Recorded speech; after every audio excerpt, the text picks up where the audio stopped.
Hey guys, Jonathan Keller here. Hope you're doing great. Just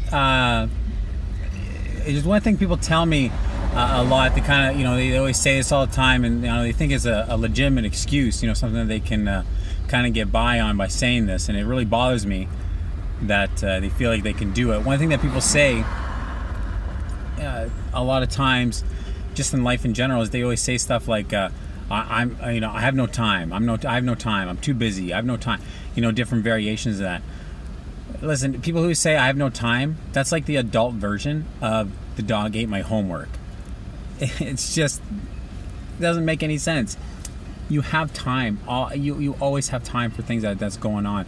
What you have got going on. What's important to you. You're just not willing to make time for things that are important to you.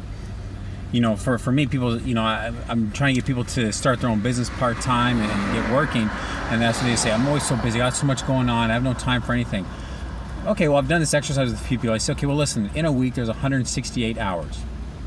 How many of those hours, how many hours a day do you sleep? 8 hours, which, very few people sleep 8 hours in a day, but, you break down how many hours do you sleep? How many hours do you need to do the essentials? Like showering, getting ready for the day, brushing your teeth, eating your breakfast, all that kind of stuff. How many hours do you work your full-time job right now? 40 hours a week, 50 hours a week, 35 hours a week. What's your travel time? Getting there, an hour a day, 2 hours a day. What's your time that you spend? That's your quality time with your family. Not you guys sitting in front of the TV.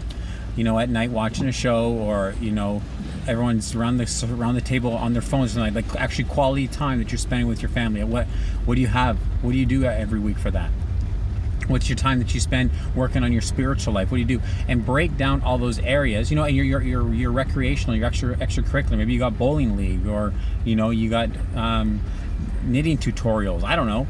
But what are you doing for those kinds of things? Break down those times, and I guarantee you, if everybody does this, most people are going to find really a minimum of 15 hours a day, 15 hours a week extra that they just wasted before.